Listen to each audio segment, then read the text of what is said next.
36வது அத்தியாயம், திருக்குரானில் 36வது அத்தியாயம் சூரத்துல் யாசீன். இந்த அத்தியாயத்தில் மொத்தம் 83 வசனங்கள் இறைவன் குறிப்பிடுகின்றான். அதில் முதல் வசனமாக யாசீன் என்ற ஒரு வார்த்தை இடம்பெறுகிறது. யாசீன் என்ற வார்த்தைக்கு அர்த்தம் என்ன? இப்போ பொதுவாக திருக்குரானில் பல்வேறு வசனங்களை படிப்போம். எல்லா வசனத்திற்கும் இறைவன் அர்த்தத்தை சொல்வான். அல்ஹம்து லில்லாஹி ரப்பில் ஆலமீன், எல்லா புகழும் உலகத்தை படைத்து பராமரிக்கக்கூடிய ஒரே இறைவனாக இருக்கக்கூடிய அல்லாஹுக்கு உரியது. இப்படி எந்த வசனங்களை நீங்கள் எடுத்துக்கொண்டாலும் ஒவ்வொரு வசனத்திற்கும் ஒரு அர்த்தங்கள் கொடுக்கப்படும். ஆனால் சூரத்துல் யாசீனில் வரக்கூடிய முதல் வசனமாக யாசீன் என்ற அந்த அந்த வசனத்திற்கு எவ்வித அர்த்தமும் கிடையாது. பொதுவாக நம்ம தமிழில் இருக்கக்கூடிய எழுத்துக்களை பார்ப்போம். அம்மா, ஆ, இம், மா, இந்த 3 எழுத்தும் ஒன்று இணைந்தால்தான் அம்மா என்ற ஒரு வார்த்தை இடம்பெறும். ஆ தனியாக, இம் தனியாக, மா தனியாக என்று ஒரு வார்த்தையை நாம் பயன்படுத்தக்கூடியவராக இருந்தால் அந்த வார்த்தைக்கு, அந்த எழுத்துக்கு எவ்வித அர்த்தமும் கிடையாது. ஹவுஸ் இருக்கு அல்லது ஹோம், வீடுகளுக்கு ஹோம் என்று பயன்படுத்துவோம். HOME அல்லது HOUSE. இந்த 5 வார்த்தையும் இணைத்து நாம் சொல்லக்கூடியவராக இருந்தால்தான் அந்த வார்த்தைக்கு ஒரு அர்த்தத்தை நாம் பெற்றுக்கொள்ள முடியும்.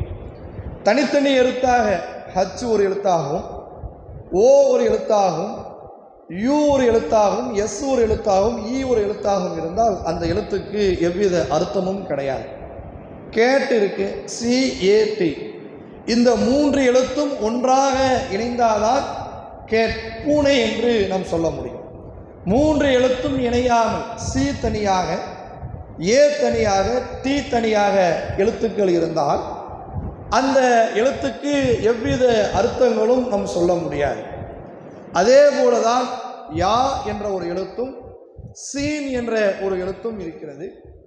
இந்த எழுத்தை போன்று அல்லாஹ் தஆலா திருக்குரானில் பல்வேறு இடங்களில் சொல்லுகின்றான். சூரத்துல் பக்ரா முதல் அத்தியாயம் 2வது அத்தியாயம் அலிஃப் லாம் மீம். இன்னும் சில சூறாக்களில் அலிஃப் லாம் ரா, சாது என்ற ஒரு சூறாவை இறைவன் குறிப்பிடுகின்றான். நூன் என்று சொல்லக்கூடிய ஒரு சூறாவை இறைவன் குறிப்பிடுகின்றான். தாஹா என்று சொல்லக்கூடிய ஒரு சூறாவை இறைவன் குறிப்பிடுகின்றான். ஐன், சீன், காஃப். இப்படி திருக்குரானில் மொத்தம் 114 சூறாக்களில் 29 சூறாக்கள் இவ்வாறு தான் ஆரம்பிக்கப்படக்கூடியதாக இருக்கிறது. அதாவது யாசீன் என்று எவ்வாறு ஆரம்பிக்கப்படுகிறதோ அதே போல திருக்குரானில் ஏறத்தாழ 114 சூறாக்களில் 29 சூறாக்கள் இந்த யாசீன் எவ்வாறு ஆரம்பிக்கப்படுகிறதோ அதே போலதான் அந்த சூறாக்கள் ஆரம்பிக்கப்படுகிறது. இப்ப ஒரு கேள்வி நமக்கு வரலாம். அப்ப அல்லாஹ் தஆலா தேவையில்லாமல் இந்த வார்த்தையை பயன்படுத்தியிருக்கிறானா? இறைவன் எதை கொண்டு வந்தாலும், எதை சொன்னாலும் ஒரு பயனுள்ளதாக இருக்கும். பயனுள்ளத வார்த்தை தான் இறைவன் பயன்படுத்தக்கூடியவனாக இருப்பான். இப்ப யாசீன் என்ற வார்த்தைக்கு எவ்வித அர்த்தமும் இல்லை என்றால் இதை இறைவன் தேவையில்லாமல் இந்த வார்த்தையை பயன்படுத்தியிருக்கிறானா? பொருளற்ற வார்த்தையை அல்லாஹ் பயன்படுத்தக்கூடியவனாக இருக்கிறானா என்ற ஒரு கேள்வி நமக்கு வரலாம். இது அந்த காலத்தில் இருக்கக்கூடிய மக்களுடைய காலத்தில் இருக்கக்கூடிய நிலைகளை வைத்து நாம் கணக்கிட வேண்டும். நபிகள் நாயகம் ஸல்லல்லாஹு அலைஹி வஸல்லம் காலகட்டத்தில் இருக்கக்கூடிய அரபிகளிடத்தில் இருக்கக்கூடிய ஒரு வழக்கம் இது. அவர்கள் ஒரு ஆளுக்கு ஒரு கடிதத்தை எழுதுவதாக இருந்தால் முதலில் 2 வார்த்தைகள் 3 வார்த்தைகள் இணைத்து எழுதிவிட்டு தான் அந்த கடிதத்தை எழுதக்கூடியவராக இருப்பார்கள். அதுக்கு நம்ம உதாரணமாக சொல்வதாக இருந்தால், இப்ப இறைவன் ஒரு வசனங்களை அருளக்கூடியவனாக இருக்கிறான்.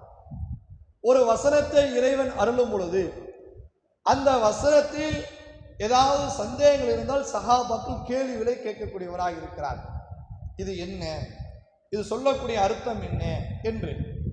அல்லது திருக்குரானுடைய வசனங்களை எடுத்துக்கொண்டு நபிகள் நாயகம் ஸல்லல்லாஹு அலைஹி வஸல்லம் அவர்கள் மக்கத்தில் இருக்கக்கூடிய காஃபிரிடத்தில் சிறு திருக்குர்ஆனுடைய வசனங்களை எடுத்து சொல்லப்படும் போது கூட அவர்கள் மறுத்து பதில் சொல்லக்கூடிய ஒரு நிலைகளை நாம் பார்க்கலாம். பல்வேறு வசனங்களை அல்லாஹ்வின் தூதர்கள் எடுத்து சொல்வார்கள். அதை கேட்கக்கூடிய அந்த மக்கத்து காப்பிர்கள் அதுக்கு மறுப்பு தெரிவிக்கக்கூடியவராக இருப்பார்கள். இது நபிகள் நாயகம் ஸல்லல்லாஹு அலைஹி வஸல்லம் கவிதைகளாக இருக்கலாம், அவருடைய சொல்லாக இருக்கலாம், அல்லாஹ்வே நேரடியாக ஒரு புத்தகமாக அருளப்படலாம் என்று கேள்விகளும் கேட்டிருக்கிறார்கள். ஆனால் இதே போன்ற வாசகம் யாசீன் என்ற வாசகம் அலிஃப் லாம் மீம் அலிஃப் லாம் ரா நூன் தாஹா இதே போன்ற வாசகங்களை இறைவன் அவ்வப்போது அருளப்படும் பொழுது ஏன் அந்த மக்கத்து காப்பிர்கள் கூட அந்த கேள்விகளை கேட்கவில்லை?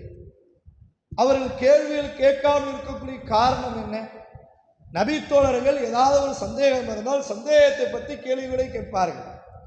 அந்த சந்தேகம் பற்றி கேள்விகளை கேட்கும் பொழுது அல்லாஹ்வின் தூதவர்கள் அந்த சந்தேகத்தை தெளிவுபடுத்தக்கூடியவராக இருப்பார்கள். நபி தோழர்கள் கூட அந்த கேள்விகளை கேட்காமல் இருப்பதற்கு காரணம் அரபிய இடத்தில் இருக்கக்கூடிய ஒரு பழக்க வழக்கம். அந்த பழக்க வழக்கத்துக்கு தோதுவாக அல்லாஹ் தஆலா அரபி மொழியில் திருக்குர்ஆனை அருளி அவர்கள் எவ்வாறு ஒரு வசனத்தை எழுதும் பொழுது ஒரு வாக்கியத்தை எழுதும் பொழுது ஆரம்பத்தில் இதே போன்ற வாசகங்களை எழுதுவார்களோ அதே போன்று வாசகங்களை இறைவன் நமக்கு பயன்படுத்தக்கூடியவனாக இருக்கிறான். அதுக்கு சஹாபாக்களுடைய நடைமுறையை நமக்கு எடுத்துக்கொள்ளலாம். அல்லாஹ்வின் தூதர்கள் சில செய்திகளை சொல்வார்கள். சில செய்திகளை சொல்லும் பொழுது சஹாபாக்களுக்கு சந்தேகம் இருந்தால் அல்லது அந்த வார்த்தையுடைய அர்த்தம் தெரியவில்லை என்றால் கேள்விகளை கேட்பார்கள் சஹாபாக்கள். நபிகள் நாயகம் ஸல்லல்லாஹு அலைஹி வஸல்லம் அவர்கள் ஒரு சபையிலே அமர்ந்திருக்கிறார்கள். தன்னுடைய தோழர்களை பார்த்து சொல்கிறார்கள், உங்களுக்கு முன்னால் ஒரு உணவு தட்டு இருக்கிறது. அந்த உணவு தட்டில் ஒரு மனிதன் உணவுகளை உண்ணுவதற்காக இருக்கிறான். அந்த உணவுகளை அவன் உண்ணுவதற்காக இருக்கும் பொழுது அந்த உணவை தான் எவ்வாறு உண்ணக்கூடியவனாக இருக்கிறானோ அதே போல அவன் தன்னுடைய தோழர்களை உண்ணுவதற்காக அவன் அழைக்கக்கூடியவனாக இருக்கிறான். அவன் எவ்வாறு தன்னுடைய தோழர்களை உணவுகளை உண்ணுவதற்காக அவன் அழைக்கின்றானோ அதே போல அந்த எதிரியாக இருக்கக்கூடியவர்கள் உங்களை கொலை செய்வதற்காக அனைத்து நபர்களையும் ஒன்று திரட்டக்கூடியவராக இருப்பார்கள். இப்பொழுது எதிரிகளுக்கு ஒரு பயம் இருக்கும், ஒரு அச்சம் இருக்கும். ஆனால் பிற்காலத்தில் அந்த எதிரியாக இருக்கக்கூடியவர்கள் உங்களை கொலை செய்யக்கூடியவராக இருப்பார்கள், உங்களை அழித்துவிடக்கூடியவராக இருப்பார்கள். உடனே சஹாபாக்கள் கேள்விகளை கேட்கிறார்கள், யார் ரசூலுல்லாஹ் அமின் கில்லத்தின் பினா, எங்களில் குறைவான மக்கள் இருப்பார்களா? அன்ற தினத்தில் எதிரிகள் எங்களை தாக்குகின்றார்கள், எதிரிகள் எங்களை கொலை செய்கின்றார்கள், எதிரிகள் எங்களை அழிக்கக்கூடியவராக இருக்கிறார்கள். இப்படிப்பட்ட காலகட்டத்தில் நாங்கள் அதிகமான மக்களாக இருப்போமா அல்லது குறைவான மக்களாக இருப்போமா? சஹாபாக்கள் கேட்டவுடனே அல்லாஹ்வின் தூதர்கள் சொல்கிறார்கள், நபிகள் நாயகம் ஸல்லல்லாஹு அலைஹி வஸல்லம் அவர்கள் சொல்லக்கூடிய ஒரு வார்த்தை, அன்தும் யௌமைதின் கஸீரும், அந்த நாளில் நீங்கள் அதிகமாக இருப்பீர்கள். எந்த அளவுக்கு இருப்பீர்கள் என்றால் உங்களுக்கு முன்னால் ஒரு ஆறு அதாவது ஒரு கடல் நீர் ஓடக்கூடியதாக இருக்கிறது. அந்த நீரில் இருக்கக்கூடிய அந்த நுரை எவ்வாறு தத்தளித்துக் கொண்டு இருக்குமோ அதே போல நீங்கள் அந்த நாளில் வாழ்ந்து கொண்டிருக்கும் பொழுது தத்தளித்துக் கொண்டு இருப்பீர்கள். உடனே அல்லாஹ்வின் தூதர்கள் அந்த காரணத்தையும் தெளிவுபடுத்துகின்றார். ஏன் என்று தெரியுமா? எதிரிகள் உங்கள் மீது இருந்த அந்த அச்சத்தை போக்கிவிட்டு எதிரிகள் உங்களை அழிக்கக்கூடியவராக இருப்பார்கள். அதே நேரத்தில் உங்களுடைய உள்ளத்தில் வகுன் அதிகமாகிவிடும். உடனே சஹாபாக்கள் கேட்கிறார், யார் ரசூலல்லாஹ், வமல் வகுன், வகுனா என்ன? வகுன் எங்களுக்கு அதிகமாகிவிடும், வகுன் எங்களுக்கு நிறைந்து விடும் நீங்க என்று சொல்லுகிறீர்களே, அந்த வகுனுடைய அர்த்தம் என்ன? வகுனா என்றால் என்ன? அதை பற்றி எங்களுக்கு தெளிவுபடுத்துங்கள். உடனே நபிகள் நாயகம் ஸல்லல்லாஹு அலைஹி வஸல்லம் அவர்கள் அந்த வகுனை பற்றி சொல்லுகிறார்கள், ஹுப்புல் ஹைவாத்தி, உலக ஆசைகள் அதிகமாக உங்களிடத்தில் வந்துவிடும். உங்களிடத்தில் உலக ஆசைகள் அதிகமாக இருக்கும். அதே நேரத்தில் பர ஹராயத்தில் மௌத், நீங்கள் மரணத்தை வெறுக்கக்கூடியவராக இருக்கிற உலகத்தின் மீது இருக்கக்கூடிய மோகம், உலகத்தில் இருக்கக்கூடிய ஆசை, இந்த உலக ஆசையில் நீங்கள் அதிகமாக நிலைத்திருப்பீர்கள். அதே வேளையில் உங்களுக்கு மரணத்தை நீங்கள் வெறுக்கக்கூடியவராக இருக்கிறீர்கள். அது இருக்கிறதா இல்லையா? தற்போது இருக்கக்கூடிய காலகட்டத்தில் நமக்கு ஒரு 50 வயது ஆகிவிட்டால் நாம் இதோடு மரணித்து விடலாம் என்று யாருமே எண்ண மாட்டோம். இன்னொரு 5 வருஷம் வாழ மாட்டோமா? இன்னொரு 10 வருஷம் வாழ மாட்டோமா? அதே 60 வயது வந்த பிறகு நம்முடைய குழந்தையுடைய நிலை, நம்முடைய பேரனுடைய நிலை, நம்முடைய பேத்தியுடைய நிலை எவ்வாறு இருக்கும் நமக்கு தெரியல. இன்னொரு 10 வருஷம் வாழலாமே, வாழ்ந்தால் என்ன தவறு? அந்த உலகத்தில் இருக்கக்கூடிய ஆசை மரணத்தை வெறுக்கக்கூடியதாக இருக்கும். இதை அல்லாஹ்வின் தூதரிடத்தில் அந்த நபித்தோழர்கள் கேட்டு அவர்கள் தெளிவுபெற்றுக் கொள்ளக்கூடியவராக இருக்கிறார். அதே போல மறுமை நாளுடைய அடையாளங்களை பற்றி ரசூலுல்லாஹி ஸல்லல்லாஹு அலைஹி வஸல்லம் தெளிவுபடுத்துகின்றார். இந்த உலகம் அழிக்கப்படும். இந்த உலகம் அழிக்கப்படும் பொழுது பல்வேறு நிகழ்வுகள் ஏற்படும். பெரிய அடையாளங்கள் வேற, சிறிய அடையாளங்கள் வேற. அந்த நேரத்தில் ரசூலுல்லாஹி ஸல்லல்லாஹு அலைஹி வஸல்லம் சிறு அடையாளங்களை பற்றி அதிகமாக சொல்கிறார்கள். யதகாரபுல் ஸமான், பிற்காலத்தில் வரக்கூடியவர்களுக்கு அந்த ஆயுள் காலங்கள் குறைந்து கொண்டே இருக்கும். ஒரு நேரத்தில் 80, 90, 100 வயதில் மரணித்தவர்களாம் தற்போது 60, 50, 40 வயதில் மரணிக்கக்கூடிய ஒரு நிலை. ஒரு நேரத்தில் என்றாவது ஒரு நபருக்கு தான், எப்பயாவது ஒரு நபருக்கு தான் அட்டாக் இருக்கும்.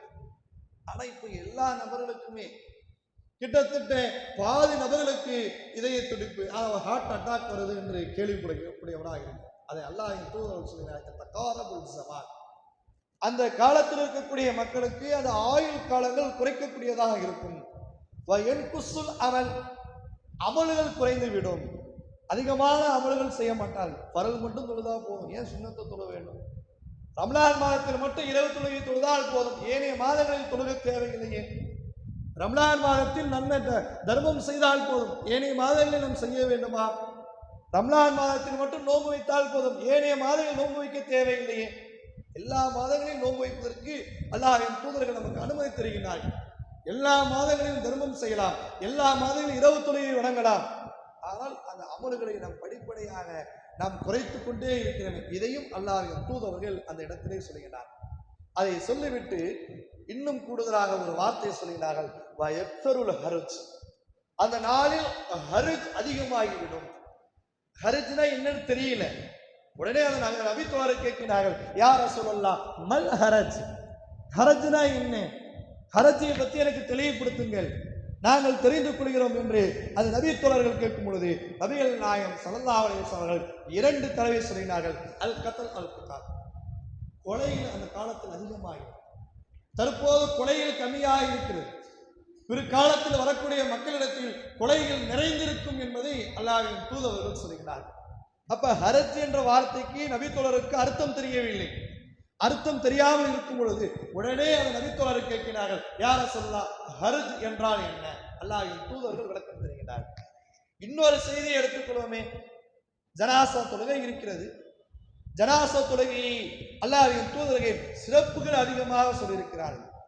யார் ஒரு நபர் அந்த ஜனாசா தொழுகையில் அவர் கலந்து கொள்ளக்கூடியவராக இருக்கிறாரோ அந்த நபருக்கு 1 கீராத் நன்மை கிடைக்கும். பலவு கீராத்.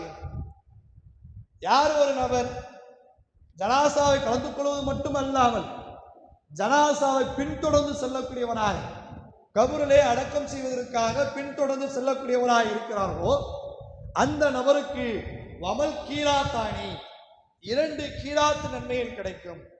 ஒரு செயலை செய்தால் 1 கீராத், 2ஐயும் சேர்த்து செய்யக்கூடியவராக இருந்தால் அந்த மனிதனுக்கு 2 கீராத் நன்மை கிடைக்கும் என்று அல்லாஹ்வின் தூதர்கள் சொல்கிறார்கள். உடனே சஹாபாக்கள் கேள்விகளை கேட்கிறார்கள். மல் கீராத், கீராத்னா என்ன? கீராத் என்று நீங்க சொல்லுகிறீர்கள், கீராத்துன்னா என்னன்னு எங்களுக்கு தெரியவில்லை, அதை தெளிவுபடுத்துங்கள் என்று அந்த நபியத் தோழர் கேட்கும் பொழுது நபிகள் நாயகம் ஸல்லல்லாஹு அலைஹி வஸல்லம் அவர்கள் சொல்கிறார்கள், மிஸ்லுல் ஜபலைனி, இந்த உஹுது மலை இருக்கு, உஹுது மலை அளவிற்கு அந்த மனிதனுக்கு நன்மையை கிடைக்கும்.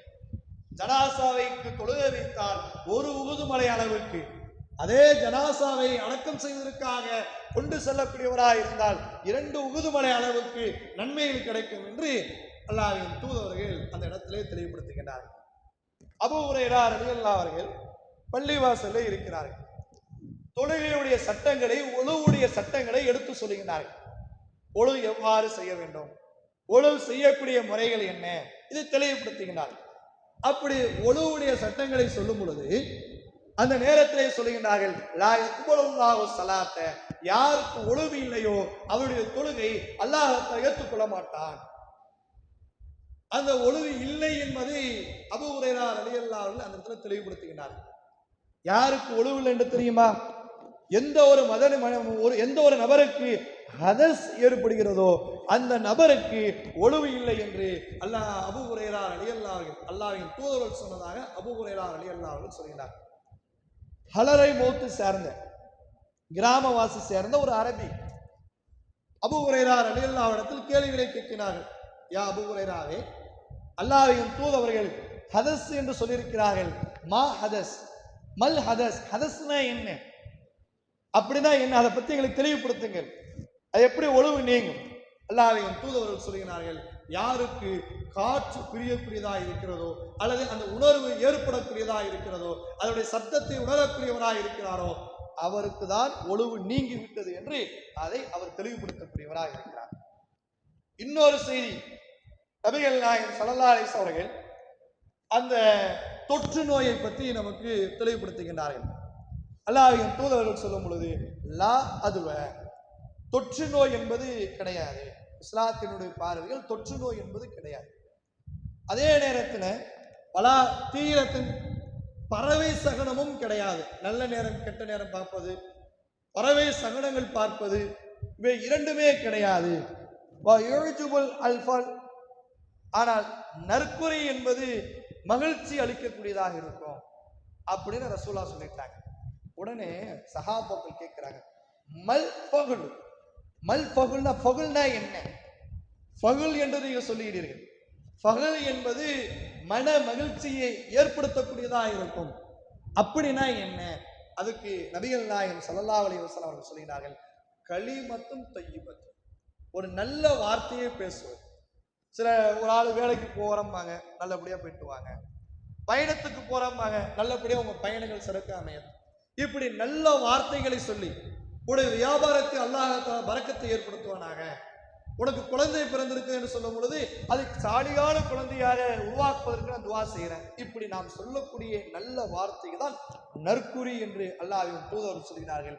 இந்த நற்குறி என்பது மனிதனுடைய உள்ளத்தில் அது மகிழ்ச்சியை ஏற்படுத்தக்கூடியதாக இருக்கும் என்பதை அல்லாஹ்வின் தூதர் சொல்கிறார். இப்படி நிறைய செய்திகள் இருக்கிறது.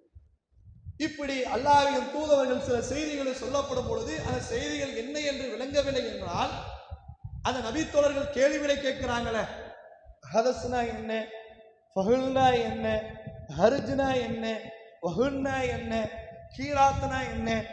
அப்ப கேள்வி, ஒரு செய்தியை விளங்கவில்லை என்றால் அந்த கேள்வியை கேட்டு அதை அந்த நபித்தோழர்கள் தெளிவுபடுத்திக் கொள்கின்றார்கள்.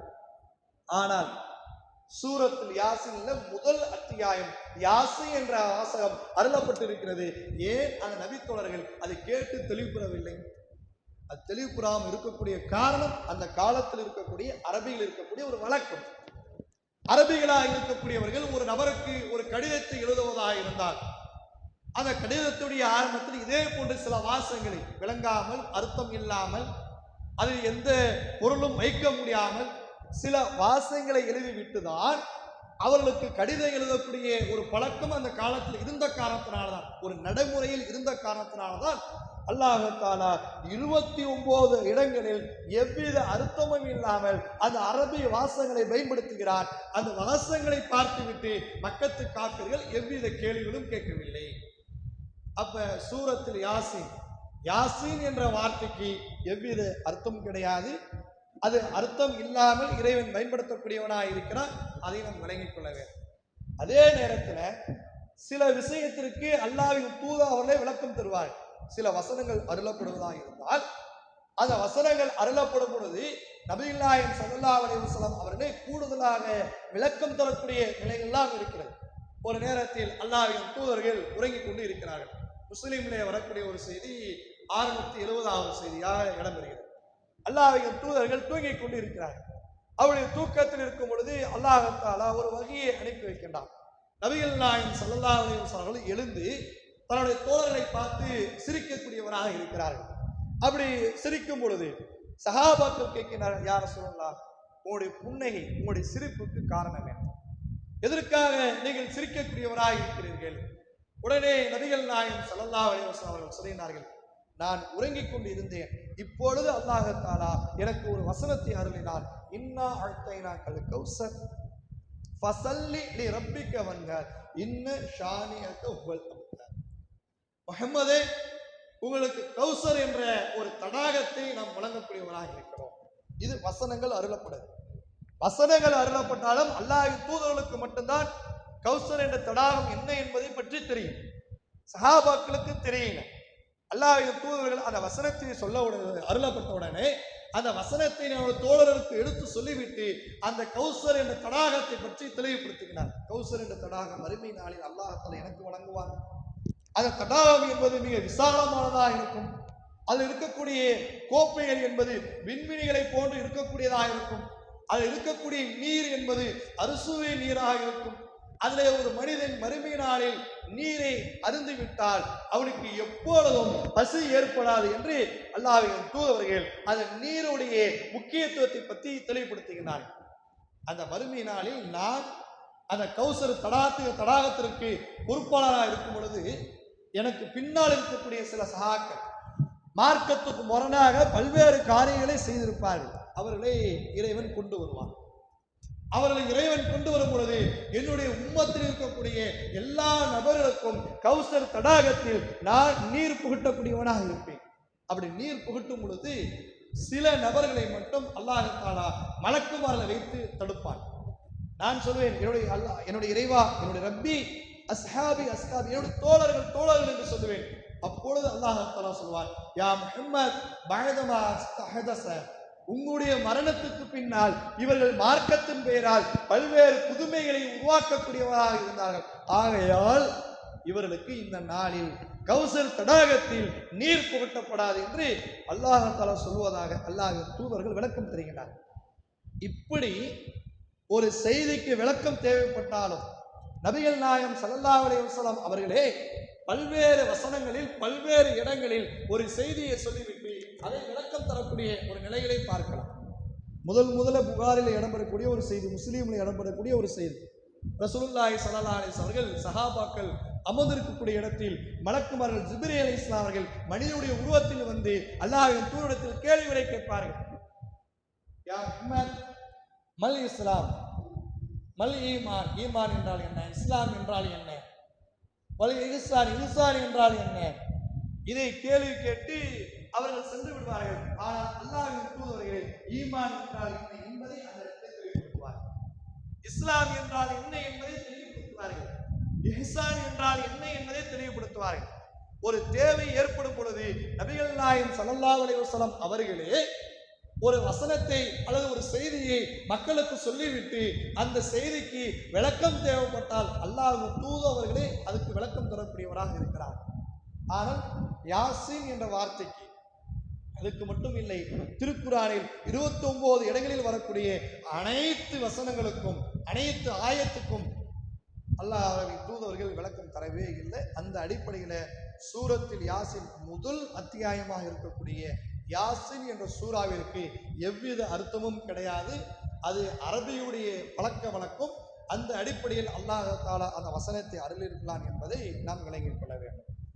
இரண்டாவதாக சூரத்தில் யாசின் அந்த அத்தியாயத்தில் வல் குர்ஆனின் மஜீத் அல்லாஹ் தஆலா அந்த வசனத்திலே சொல்கிறான், நாணமிக்க இந்த குர்ஆன் மீது சத்தியம் விட்டு சொல்கிறான். இறைவன் பல்வேறு காரியங்களை சொல்லும் பொழுது சத்தியமிட்டு சொல்லக்கூடிய ஒரு நிகழ்வுகளை நம்ம பார்க்கலாம். பல்வேறு விஷயங்கள் நாமளே இருக்கிறோம். உலக நடைமுறையில் உலக பழக்க வழக்கத்தில் நாம் சொல்லக்கூடிய ஒரு செய்தியை மக்களுக்கு அது ஆழமாக பதிய வைக்க வேண்டும் என்றால் அதை ஏதாவது ஒரு சத்தியமிட்டு நாம் சொல்லுதான் அவரை நம்புவார்கள் என்பதற்காக நாம் சத்தியமிட்டு சொல்லக்கூடிய ஒரு பழக்கம் நம்மிடத்துல இருக்கு. இது யதார்த்த ஒரு பழக்கம். அந்த மனிதனுக்கு தோதுவாக இறைவன் ஒரு செய்தியை ஆழமாக பதிய வைக்க வேண்டும் என்பதற்காக வேண்டி, அவர் உள்ளத்திலே அதை கொண்டு செல்ல வேண்டும் என்பதற்காக வேண்டி இறைவன் வல் குர்ஆனின் மஜீத், நாணமிக்க இந்த குர்ஆன் மீது சத்தியமாக, கண்ணியமிக்க இந்த குர்ஆன் மீது சத்தியமாக, குர்ஆன் மீது ஆணையாக என்று இறைவன் அது பின்னால் வரக்கூடிய செய்திக்காக வேண்டி சத்தியமிட்டு சொல்லக்கூடிய ஒரு நிகழ்வை பார்க்கலாம். இப்ப அம்மயத்தசானம் அந்த சூறாவே பெரும்பாலும் மனப்பாடம் பண்ணிடுது. அந்த சூறாவில் வரக்கூடிய ஒரு சிறிய சூறா காலத்தின் மீது சத்தியமாக, இறைவன் காலத்தை படைத்திருக்கிறான். அந்த காலத்தின் மீது சத்தியமிட்டு சொல்லக்கூடிய காரணம் என்ன? இன்னல் இன்சான லஃபி குசூர், மனிதன் இருக்கிறானே அந்த மனிதன் நஷ்டத்தின் மீது இருக்கிறான், அவன் நஷ்டவாளியாக இருக்கிறான் என்று இறைவன் சொல்வதற்கு காரணம் என்ன?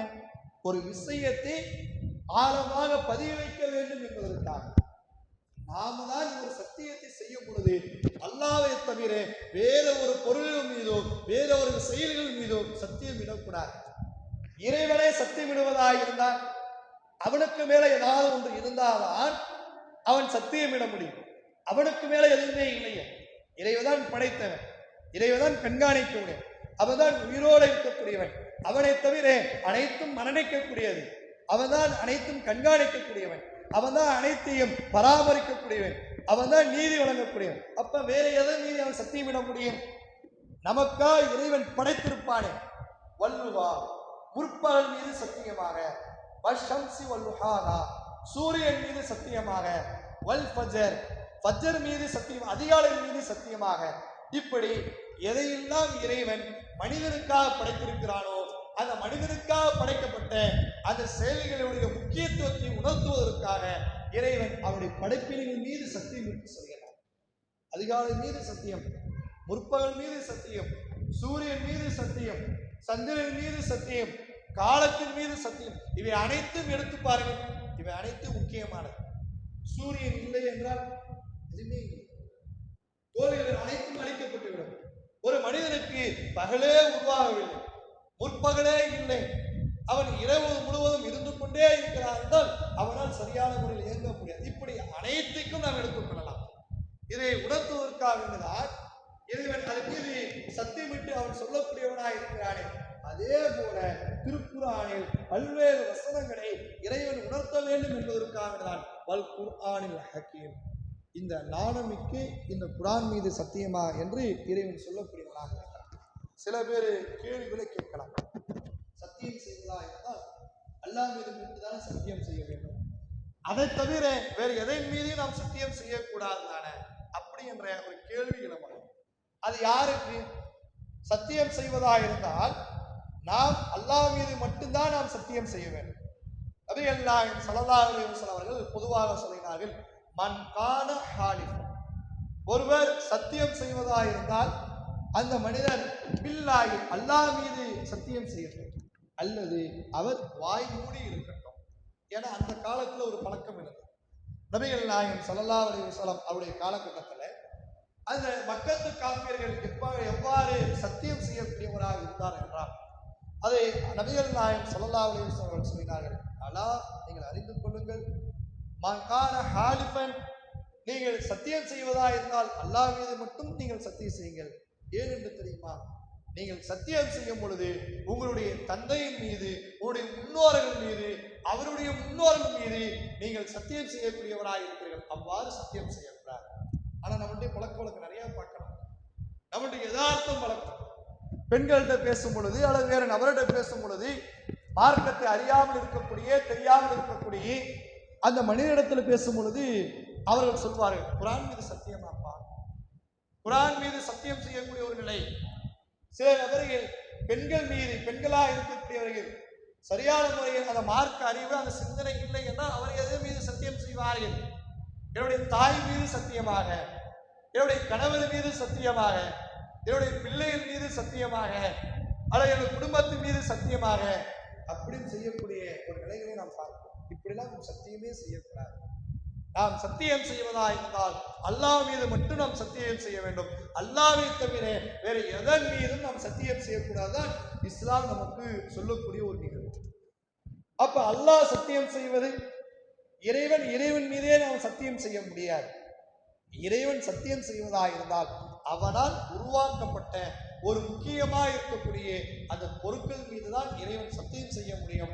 அதனால்தான் இறைவன் பல்வேறு நேரங்களில் அந்த காலத்தின் மீது சத்தியமாக, முற்பகல் மீது சத்தியமாக, சந்திரன் மீது சத்தியமாக, அதிகாரம் மீது சத்தியமாக என்று இறைவன் அதை குறிப்பிட்டு சொல்கின்றார். இறைவன் சத்தியம் செய்வதாக இருந்தால் மனிதர்கள் மீதோ, திருக்குரான் மீதோ, முகமது நபியுடைய மீதோ, அல்லது மலக்குமார்களுடைய மீதோ, அல்லது ஒளியின் மீதோ இறைவன் சத்தியம் செய்ய மாட்டான். அவன் படைத்த படைப்பினங்கள் மீதுதான் இறைவன் சத்தியம் செய்வான். நாம் சத்தியம் செய்வதாக இருந்தால் அல்லாஹ் மீது மட்டும்தான் சத்தியம் செய்ய வேண்டும் என்பதை இந்த வசனங்கள் நமக்கு சொல்லக்கூடிய ஒரு படிப்பினையாக இருக்கிறது. அதையும் நாம் கவனத்தில் வைத்துக் கொள்ள வேண்டும். இது இரண்டாவது ஒரு வசனம். மூன்றாவது ஒரு வசனம், இன்னக்கே லமினல் முர்சலீன். நபியே, அல்லாஹ் தஆலா நபிகள் நாயகம் ஸல்லல்லாஹு அலைஹி வஸல்லம் அவர்களை பார்த்து சொல்கிறார், இன்னக்கே நீங்கள் லமினல் முர்சலீன், இறை தூதர்களில் ஒருவர் தான். அந்த காலத்தில் வாழ்ந்த மக்கள் எப்படி விளங்கி வைத்திருந்தார்கள்? இவர் முஹம்மது என்பவர் இறை தூதர் கிடையாது. இறை தூதராக இருந்தால் இவருக்கு விண்ணுலகத்திலிருந்து இவர்களுக்கு முன்னால் இருந்த மூசா அலைஹிஸ்ஸலாம், ஈசா அலைஹிஸ்ஸலாம் அவர்களுக்கு எவ்வாறு விண்ணுலகத்திலிருந்து வேதங்கள் அருளப்பட்டதோ அதே போன்று நபிகள் நாயகம் ஸல்லல்லாஹு அலைஹி வஸல்லம் அவர்களுக்கு விண்ணுலகத்திலிருந்து வேதங்கள் அருளப்பட்டு இருக்க வேண்டும். அல்லது விண்ணுலகத்திலிருந்து இறைவன் நேரடியாக முகமதிடம் இவர்களுக்கு முன்னால் பேசியிருக்க வேண்டும். அல்லது ஒரு ஜிப்ரீல், ஒரு வானவர் நேரடியாக எங்களுக்கு முன்னால் வந்து இறங்கியிருக்க வேண்டும் என்றுதான் நபிகள் நாயகம் ஸல்லல்லாஹு அலைஹி வஸல்லம் அவர்களை பார்த்து மக்கத்து காஃபிர்கள் தவறாக பேசிக்கொண்டு இருந்தார். அல்லாஹ் தஆலா சொல்றார், அவ்வாறுலாம் கிடையாது. அவங்க பேசினாலும் பேசிட்டு போறாங்க. இன்னக்கு லமினல் முர்சலீன், நீங்கள் இறை தூதர்களில் ஒருவர். அவைலா சிராத்துல் முஸ்தகீம், நீங்க நேரான பாதையில் இருக்கிறீர்கள். ரெண்டு செய்தி இறைவன் சொல்கிறார். ரசூலுல்லாஹி ஸல்லல்லாஹு அலைஹி வஸல்லம் பார்த்து, நீங்கள் இறை தூதர்களில் ஒருவர், நீங்கள் இருப்பது தவறான வழி கிடையாது, நீங்கள் இருப்பது வழிகட்ட கொள்கையில் இல்லை, நீங்கள் இருப்பது நேரான பாதை, ஒரே கொள்கை, ஏழு கொள்கையில் இருக்கிறீர்கள் என்று அல்லாஹ் தஆலா முஹம்மது அவர்களை, நபிகள் நாயகம் ஸல்லல்லாஹு அலைஹி வஸல்லம் அவர்களை பார்த்து அந்த வசனங்களை சொல்கிறார். பல்வேறு வசனங்கள் அவ்வாறுதான் அல்லாஹ்வின் தூதர்களை பார்த்து சொல்லக்கூடிய ஒரு நிலைகளை பார்க்கலாம். அல்லாஹ் தஆலா நபிகள் நாயகம் ஸல்லல்லாஹு அலைஹி வஸல்லம் பார்த்து பல்வேறு இடங்களில் சொல்கிறான், அல்லதி வஹிய இலைக்கு, முஹம்மதே, உங்களுக்கு அருளப்பட்ட அந்த ஏகத்துவ கொள்கை, அந்த வகையை மட்டும் நீங்கள் பின்பற்றுவீராக, அதை பற்றி நீங்கள் பிடித்துக் கொள்வீராக. இன்னக்க, அவ்வாறு நீங்கள் பிடித்தால்தான், உங்களுக்கு வகையை அனுப்புகின்றமே அந்த வகையை நீங்கள் பற்றி பிடித்துக் கொண்டால்தான் அலா சிராத்துல் முஸ்தகீம், நீங்கள் நேரான பாதையில் இருக்கிறீர்கள். நீங்கள் வரியை விட்டுவிட்டு எங்களுடைய முன்னோருடைய பாதையில், எங்களுடைய குடும்பத்தாரில் இருக்கக்கூடிய பாதையில், எங்களுக்கு முன்னால் இருக்கக்கூடிய சஹாக்களுடைய பாதையில், எங்களுடைய காலத்தில் வாழ்ந்த பெரியோருடைய பாதைகள் என்று நீங்கள் பாதைகளை தேர்வு செய்தால் நீங்கள் வழி தவறிவிட்டீர்கள். அந்த பாதைகளை தேர்வு செய்யாமல் நான் உங்களுக்கு என்னிடமிருந்து வகை செய்தியை அனுப்பி வைத்திருக்கிறேனே, அந்த வகை செய்தியை நீங்கள் பின்பற்றக்கூடியவராக இருந்தால், வகையின் பிரகாரம் உங்களுடைய வாழ்க்கையை நீங்கள் அமைத்துக் கொள்ளக்கூடியவராக இருந்தால் நீங்கள் நேரான பாதையில் இருக்கிறீர்கள், நீங்கள் ஓரிரு கொள்கையில் இருக்கிறீர்கள் என்று அல்லாஹ் தஆலா அந்த செய்தியை சொல்கிறார். அதே போல பல்வேறு வசனங்கள் இறைவன் நமக்கு சொல்லக்கூடிய ஒரு செய்தி என்னவென்றால், நீங்கள் இந்த உலகத்தில் வாழும் பொழுது ஏகத்துவ கொள்கையை தன்னுடைய வாழ்க்கை நெறியாக நீங்கள் ஏற்றுக்கொள்ளக்கூடியவராக இருந்தால் அல்லாஹ்வையும் அல்லாஹ்வுடைய தூதரையும் நீங்கள் பின்பற்றுங்க. இறைவன் பல்வேறு இடங்களில் ஆதம் அலைஹிஸ்ஸலாம் அவர்களை இந்த உலகத்துக்கு அனுப்பும் பொழுது ஆதம் அலைஹிஸ்ஸலாம் அவர்களுக்கு இறைவன் என்ன சொன்னார்? ஆகவே என்னிடமிருந்து உங்களுக்கு வகை செய்தி வரும், என்னிடமிருந்து உங்களுக்கு கொள்கை வரும், என்னுடைய நேரு வழி வரும், அந்த நேரு வழிதான் நீங்கள் பின்பற்ற வேண்டும் என்று ஆதம் அலைஹிஸ்ஸலாம் அவர்களுக்கு இறைவன் சொல்லக்கூடிய ஒரு கட்டளை. வகையை மட்டும்தான் நாம் பின்பற்ற வேண்டும். அதற்கு பிறகு அல்லாஹ்வின் தூதர்களை நாம் பின்பற்ற வேண்டும். வகையை விட்டு என்னுடைய முன்னோர்கள் சொன்னார்கள். பெரும்பாலும் அவரிடத்தில் பேசி பாருங்க, ஏன்பா மௌலுது ஓதுவீங்க? மௌலுது ஓதக்கூடிய காரணம் என்ன? ஏன் மௌலுதிலே நீங்க மூழ்கி இருக்கிறீர்கள்? மூழ்கி இருக்கக்கூடிய காரணம் என்ன என்று அவர்கள் கேட்கும் பொழுது, இதை எங்களுடைய முன்னோர்கள் செய்தார்கள், என்னுடைய முன்னோருடைய பழக்கமாக இருந்தது, அதனால் இதை என்னுடைய வாழ்க்கையில நடைமுறைப்படுத்துகின்றேன். எங்களுடைய முன்னோர்கள் செய்யக்கூடிய காரணத்தினால். ஏன் உங்களுடைய முன்னோர்கள் செய்தார்கள்? அதனுடைய அர்த்தம் என்ன? எதற்காக அதை ஓதக்கூடியவராக இருக்கிறார்கள்? அவர்கள் ஓதக்கூடிய காரணம் என்ன? அதெல்லாம் எங்களுக்கு தெரியாது. சரி, அது சொல்லக்கூடிய அர்த்தம் ஏதாவது விளங்குறீங்களா? அதுவும் எங்களுக்கு தெரியாது. ஏன் அதை சொல்வது, அதை செய்யக்கூடிய காரணம் என்ன? என்னுடைய முன்னோர்கள் ஓதினார்கள்.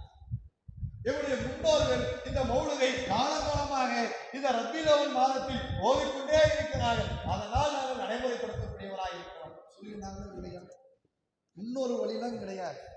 இன்னும் ஒரு படி மேலாக சென்று, இன்னும் சில நபர்கள் மேலே சென்று, இன்னொரு வழிகள் ஒரு பக்கம் இருந்தாலும் எங்களுக்கு யாரிடமிருந்து நேர்வழி கிடைத்ததோ அந்த சஹாபாக்களை நாங்கள் பின்பற்றுவோம். சஹாபாக்களுக்கு எப்படி நேர்வழி கிடைத்தது?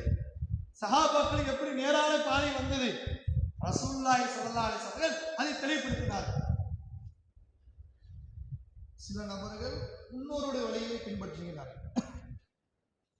இன்னும் சில நபர்கள் நாங்கள் சஹாபாக்களை பின்பற்றுகிறோம், அல்லாஹ்வையும் பின்பற்றுவோம், அல்லாஹ்வுடைய தூதர் சொல்லி தந்த அந்த மார்க்கத்தை எங்களுடைய வாழ்க்கை நெறியாக ஏற்றுக்கொள்வோம், அவர்களுக்கு பின்னால் நபித்தோழராக இருக்கக்கூடிய நபித்தோழர்கள் சொல்லக்கூடிய நாங்கள் கருத்தையும் நாங்கள் ஏற்றுக்கொள்வோம் அப்படின்னு சொல்லக்கூடிய சில கூட்டத்தை பார்க்கலாம். சில பேர் அதை சொல்லிட்டு அவர்கள் சொல்லக்கூடிய காரணம் என்ன? யாரிடமிருந்து எங்களுக்கு நேர்வழி கிடைத்ததோ அதனால் அவர்களை பின்பற்றுவது என்ன தவறு? நான் யாரிடமிருந்து கிடைக்கிறது? சஹாபாக்களிடமிருந்து தான் நமக்கு செய்திகள் கிடைக்கிறது. அந்த சஹாபாக்களுக்கு எப்படி கிடைத்தது? சஹாபாக்களிடமிருந்து நமக்கு நேர்வழி கிடைத்தாலும் அந்த சஹாபாக்களுக்கு சொன்னது யார்? அல்லாஹ்வின் தூதவர்கள். அப்ப அல்லாஹ்வின் தூதவர்களை மட்டும்தான் பின்பற்ற வேண்டும். அதே போல அவர்கிட்ட போய் நம்ம கேள்வி கேட்டோம்னு வச்சுக்கலாம், சஹாபாக்களை பின்பற்றணும், ஒட்டுமொத்த சஹாபாக்களை பின்பற்ற வேண்டுமா அல்லது சில சஹாபாக்களை மட்டும் பின்பற்ற வேண்டுமா? அதிலே பல்வேறு முரண்பாடுகள். சில நபர்கள் ஒட்டுமொத்த சஹாபாக்களை பின்பற்றும் சொல்லுவாங்க. சரி, ஒட்டுமொத்த சஹாபாக்களையும் பின்பற்றலாம் என்றால் இப்னு உமர் ரலியல்லாஹு அவர்கள் தன்னுடைய தந்தைக்கு எதிராக கருத்துக்களை பதிவு செய்திருக்கிறார்கள். அந்த கருத்து என்னங்க? அது அது மாதிரி செய்திகளை விட்டு விடலாம். இன்னும் சில நபர்கள் சில சஹாபாக்களை மட்டும்தான் பின்பற்ற வேண்டும், பெரும்பாலான சஹாபாக்களை பின்பற்ற வேண்டாம் என்று சொல்லுவார்கள். பின்பற்றுவதாக இருந்தால் முழுமையாக அனைவரையும் ஒரே மாதிரியாக பின்பற்ற வேண்டும். இப்ப நபிகள் நாயகம் ஸல்லல்லாஹு அலைஹி வஸல்லம் அவர்களை பின்பற்றுகிறோம். அல்லாஹ்வின் தூதர்கள் சில செய்திகள் நமக்கு சொல்லியிருப்பார்கள், சிலதை மட்டும் நான் எடுத்துக்கொள்வேன், சிலதை விட்டுவிடுவேன் என்று சொன்னால் எவ்வளவு பெரிய ஒரு மடமையான ஒரு தரம். முழுமையாக தான் அனைத்தையும் நாம் எடுத்துக்கொள்வோம் என்று ஒரு செய்தியை வைப்போம். அதே போலதான் சஹாபாக்களை பின்பற்றுவதாக இருந்தால் முழுமையாக எடுத்துக்கொள்ள வேண்டும், இல்லை என்றால் அரைகுறைவா சொல்லவே கிடையாது. அப்படியே முழுமையாக எடுத்துக்கொண்டாலும் பல்வேறு வசனங்களுக்கு அது முரணாக இருக்கிறது. நபிகள் நாயகம் ஸல்லல்லாஹு அலைஹி வஸல்லம் அவர்களுக்கு இறைவன் சொல்லினான், 6வது அத்தியாயம் 153வது வசனத்தில் சொல்கிறான், அன்ன ஹாதா ஸிராத்துல் முஸ்தகீம், நபியே முஹம்மதே இதுதான் நேரான வழி. இறைவன் வஹியை அனுப்புகின்றான், திருக்குர்ஆனை அனுப்புகின்றான், பல்வேறு செய்திகளை நபிகள் நாயகம் ஸல்லல்லாஹு அலைஹி வஸல்லம் அவர்களுக்கு எடுத்து வைக்கக்கூடியவனாக இருக்கிறான். எடுத்து வைத்துவிட்டு வஹாதா ஸிராத்துல் முஸ்தகீம், இது நேரான வழி, ஃபத்தபிஊஹு, அதனை நீங்கள் பின்பற்றுங்கள். எது நேரான வழியோ அதை நீங்கள் பின்பற்றுங்கள். வலா தத்தபிஊ சபீலை, வேறொரு வழிகளை நீங்கள் பின்பற்றார்கள். அல்லாஹ்வையும் அல்லாஹ்வுடைய தூதரையும் விட்டுவிட்டு வேறொரு நபர்களை நாம் பின்பற்றக்கூடாது. அப்படி நீங்கள் பின்பற்றக்கூடியவராக இருந்தால் தஃபர்ரகு பிஹி அன் சபீலிஹி, அல்லாஹ்வுடைய பாதையை விட்டும் தடங்கோடு செய்துவிடும்.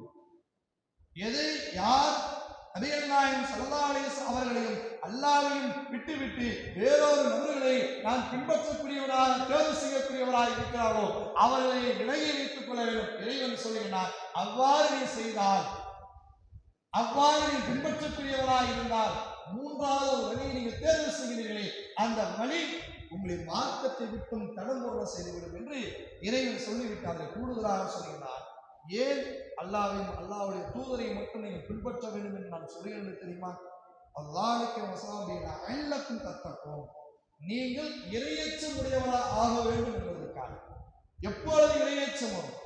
அல்லாஹ்வையும் அல்லாஹ்வுடைய தூதரை மட்டும் நாம் பின்பற்றக்கூடியவராக இருந்தால் அந்த நேரத்தில் மட்டும்தான் இது இறைவன் சொல்வது, இது இறை தூதர் சொல்வது, அதை முழுமையாக கடைபிடிக்க வேண்டும் என்ற எண்ணம் அவருடைய உள்ளத்திலே ஆழமாக பதிய வைக்கும் பொழுது அந்த அடிப்படையில் தன்னுடைய வாழ்க்கை பயணத்தை அவர் அமைத்துக் கொள்ளக்கூடியவராக இருந்தார். அதே ஒரு முன்னோருடைய வழிகளை பின்பற்றக்கூடியவராக இருந்தார். அல்லாஹ்வையும் அல்லாஹ்வுடைய தூதரையும் விட்டுவிட்டு வேறொரு வழிகளை வழிகளையும் அவர் பின்பற்றக்கூடியவராக இருந்தார், மறுமை நாளில் அவருடைய புலம்பலில் எவ்வாறு அதையும் இறைவன் சொல்கிறார். 33வது அத்தியாயம் 66வது வசனம் 67வது வசனத்திலே சொல்லலாம். அந்த நாளில் சில முகங்களை நரகத்திலே போட்டு இறைவன் புரட்டி எடுப்பான். அப்படியே வடையை போய் திருப்பி திருப்பி போடுற மாதிரி, ஊரையை சுற்றி சுற்றி போடுற மாதிரி சில முகங்களை நரகத்தில் இறைவன் அப்படியே புரட்டி போடுவான். அந்த நேரத்திலே அந்த மனிதன் சொல்வார், நான் உலகத்திலே வாழும் பொழுது அல்லாஹ்வுக்கும் அல்லாஹ்வுடைய தூதருக்கும் நாங்கள் கட்டுப்பட்டு இருந்திருக்க கூடாதா? கூடுதலாக எங்களுடைய முன்னோர்களுக்கும் எங்களுடைய சகாபாக்களுக்கும் நாங்கள் கட்டுப்பட்டு இருந்திருக்க கூடாதுன்னு கேட்கல. அவர்கள் சொல்லவில்லை. மறுமையினால் ஒரு மனிதனுடைய புலம்பல், நான் உலகத்தில் வாழும் பொழுது அல்லாஹ்வுக்கு கட்டுப்பட்டு இருந்திருக்க கூடாதா? அவருடைய தூதர் சொன்ன அடிப்படையில் என்னுடைய வாழ்க்கையை நான் அமைந்திருக்க கூடாதா என்று அந்த மனிதன் கேட்பாங்க. உடனே அந்த மனிதன் சொல்லுவானா, ரப்பனா, என்னுடைய இறைவா, இன்னா பழகனா, நான் உலகத்திலே வாழும்போது அதான சாதப்பனா உபரானா, எங்களுடைய தலைவர்களுக்கும் எங்களுடைய முன்னோர்கள் இருக்கிறார்களே, அந்த முன்னோர்கள் காட்டிக் கொண்ட அடிப்படையில் நாங்கள் கட்டுப்பட்டு வாழ்ந்தோம். எங்களுடைய முன்னோர்களுக்கு கட்டுப்பட்டோம், எங்களுடைய தலைவர்களுக்கு கட்டுப்பட்டோம். அந்த தலைவர்களால் நான் வழியெடுக்கப்பட்டேன். அந்த தலைவர்களால், அந்த பெரியவர்களால், அந்த முன்னோர்களால் நான் இந்த நாளில் நரகத்துக்கு வந்திருக்கிறேன். எனக்கு ஒரு வேதனை வழங்குகின்றாயே, என்னை யார் வழிகெடுத்தார்களோ அவர்களுக்கு 2 மடங்கு வேதனை வழங்குவாய் என்று மறுமையினால் இந்த மனிதன் அல்லாஹ்விடத்தில் கேட்கக்கூடியவனாக இருப்பான் என்பதை இறைவன் அந்த வசனத்தில் முன்னெச்சரிக்கையாக சொல்கிறார். அப்ப இந்த செய்தியை நமக்கு உணர்த்துவது, நாம் நேரான பாதையை பின்பற்ற வேண்டும் என்றால் அல்லாஹ்வையும் அல்லாஹ்வுடைய தூதரையும் பின்பற்ற வேண்டும். அவர்கள் காட்டி தந்த அந்த வழிமுறையை கொண்டு வர வேண்டும். அதுதான் இறைவன் அல்லாஹ்வின் தூதர்களுக்கு சொல்கிறார். இன்னக்கலமினல் முஸ்லிம் வஅலா ஸிராத்தின் முஸ்தகீம். நபியே, நீ இறை தூதர்களில் ஒருவர், நீ நேரான பாதையில் இருக்கிறார். நேரான பாதை என்பது நீ வஹியை பின்பற்றக்கூடியவர், வஹியை தவிர வேறு எதையும் நீ பின்பற்ற மாட்டாய் என்று இறைவன் சொல்கிறார். அதில் நமக்கு கிடைக்கக்கூடிய படிப்பினை, நாம் உலகத்தில் வாழும் பொழுது அல்லாஹ்வுக்கும் அல்லாஹ்வுடைய தூதருக்கு மட்டும் கட்டுப்பட வேண்டும். அதன் பிறகு வேறு யாருக்கும் நாம் கட்டுப்படக்கூடாது என்ற செய்தியை இறைவன் அதில் பதிவிருக்கிறார். இன்ஷா அல்லாஹ் இதனுடைய தொடர்ச்சியாக 5வது, 6வது, 7வது வசனங்கள் அடுத்த வாரங்கள் அதோட தொடர்ச்சியாக பார்க்கலாம். என்னுடைய உரையை முடித்துக் கொள்கிறேன். அல்ஹம்துலில்லாஹி ரப்பில் ஆலமீன். அஸ்ஸலாமு அலைக்கும்.